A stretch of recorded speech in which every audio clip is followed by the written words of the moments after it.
আসো, আমার কাছে আসো। কোথায় আসছো? ঢাকা ক্যান্টনমেন্ট। এটা ক্যান্টনমেন্ট না, ঢাকা কমলাপুর রেল স্টেশন। কোথায় যাবা? কক্সবাজার। কোন ট্রেনে যাবা? কক্সবাজার এক্সপ্রেসে। Very good. 68 সালে খুলে দেয়া এই কমলাপুর রেলওয়ে স্টেশন থেকে বাংলাদেশের অভ্যন্তরীণ রুটের সবগুলো ট্রেন নিয়মিত চলাচল করে। আন্তর্জাতিক ট্রেন অর্থাৎ ভারতের সাথে যে ট্রেন চলাচল করে সেটি ছেড়ে যায় ক্যান্টনমেন্ট রেলওয়ে স্টেশন থেকে। এই রেলওয়ে স্টেশনটির অভ্যন্তরে যাত্রীদের অপেক্ষা করার জন্য একটি চমৎকার এয়ার কন্ডিশনড বিশ্রামাগার রয়েছে।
হচ্ছে কক্সবাজার এক্সপ্রেস, যেটি সম্প্রতি ঢাকা থেকে সরাসরি কক্সবাজার ভ্রমণের জন্য চালু করা হয়েছে। এই ট্রেনে আজকে আমরা রাত 10:30 এখান থেকে রওনা দিয়ে আগামীকাল সকালবেলা গিয়ে কক্সবাজার পৌঁছাবো। এবার কক্সবাজার থেকে রাত 12:30 এই ট্রেনটি ছেড়ে আসে এবং 6:40 ঢাকা স্টেশনে এসে পৌঁছায়। এই ট্রেনটিতে আমরা এসি চেয়ার সিটে যাচ্ছি, যার ভাড়া জনপ্রতি 1325 টাকা।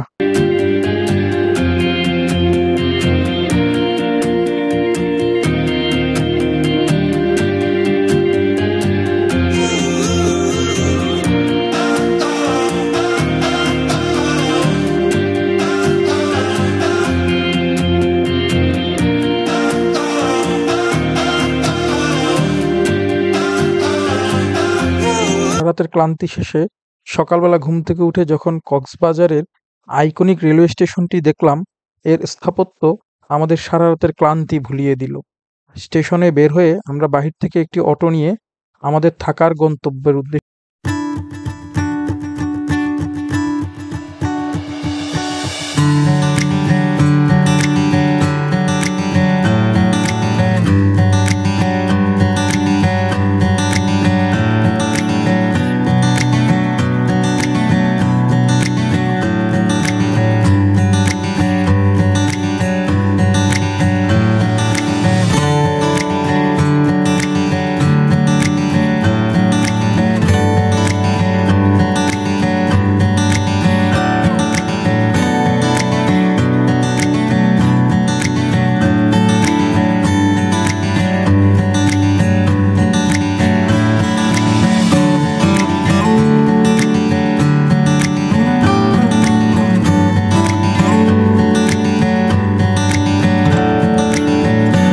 কক্সবাজার সমুদ্র সৈকত পৃথিবীর দীর্ঘতম সমুদ্র সৈকতগুলির মধ্যে একটি এবং প্রাকৃতিক সমুদ্র সৈকতের দিক থেকে এটি পৃথিবীর দীর্ঘতম সমুদ্র সৈকত, যা লম্বায় প্রায় 120 কিলোমিটার।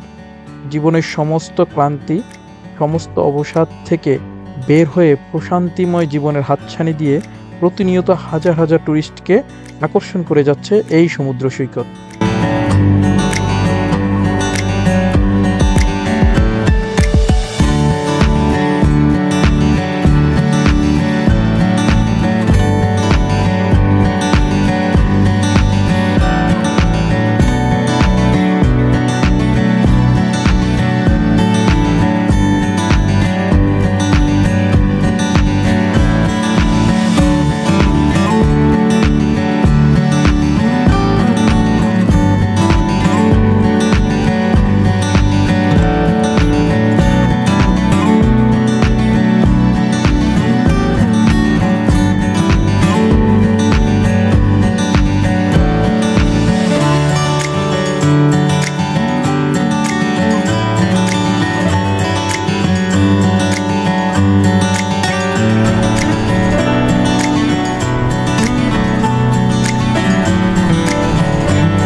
এটাকে লার্জেস্ট মানে লংগেস্ট সি বিচ কেন বলে?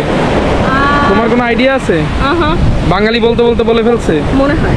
মানে এটা যদি লংগেস্ট হয় তাইলে হচ্ছে ন্যাচারাল লংগেস্ট বিচ কি জানা এরকম আছে আমি জানি। ও আনইন্টারাপ্টেড মানে একটানা হেঁটে যাওয়া যায় এরকম দিক থেকে লম্বা মেবি এইটা হইতে পারে। গাড়িটির স্থানীয় নাম চাঁদের গাড়ি, অর্থাৎ পাহাড়ি এলাকায় চলাচল করার জন্য এই গাড়িটি খুবই উপযুক্ত।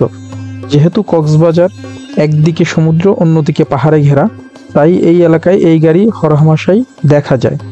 সমুদ্র সৈকতে কিছু সুন্দর মুহূর্ত কাটানোর পর আমাদের পরবর্তী গন্তব্য বৌদ্ধ মন্দির এবং রামুর বাগান হয়ে ইনানি সি বিচ। সেই উদ্দেশ্যে আমরা এই গাড়িটি ভাড়া নিয়েছি এবং রওনা হচ্ছি বৌদ্ধ মন্দিরের উদ্দেশ্যে।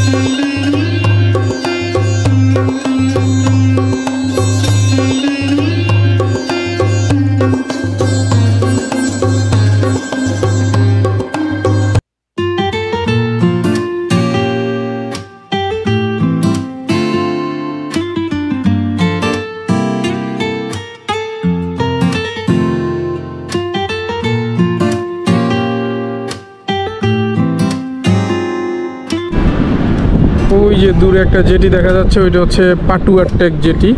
ওইখান থেকে হচ্ছে সেন্ট মার্টিনের জাহাজগুলো ছাড়ে। আর এটা হচ্ছে ইনানি বিচ। সেন্ট মার্টিন ছাড়া কক্সবাজারের এই অঞ্চলটাতে এই প্রবাল পাথরগুলো দেখা যায়, আর কোথাও দেখা যায় না। আর এটা তুলনামূলক একটু খালি বিচ। এই সোজা দিয়ে আসলে সোজা গেলে কক্সবাজার লাবণী পয়েন্ট। কক্সবাজার থেকে 25 কিলোমিটার দূরে প্রবাল সি বিচ। বাংলাদেশে দুটি প্রবাল সমুদ্র সৈকত রয়েছে, একটি সেন্ট মার্টিনে এবং একটি কক্সবাজারের উখিয়া উপজেলার ইনানিতে।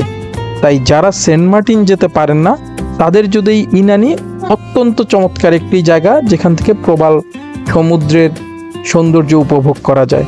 এবং এই ইনানি সি বিচের আরেকটি বড় বৈশিষ্ট্য হলো এখান থেকে সূর্যোদয় এবং সূর্যাস্ত অত্যন্ত ভালোভাবে দেখা যায়। বিশেষত সূর্যাস্তের সময় আকাশের লাল আভা ইনানি বিচের সৌন্দর্য আরও বাড়িয়ে দেয়।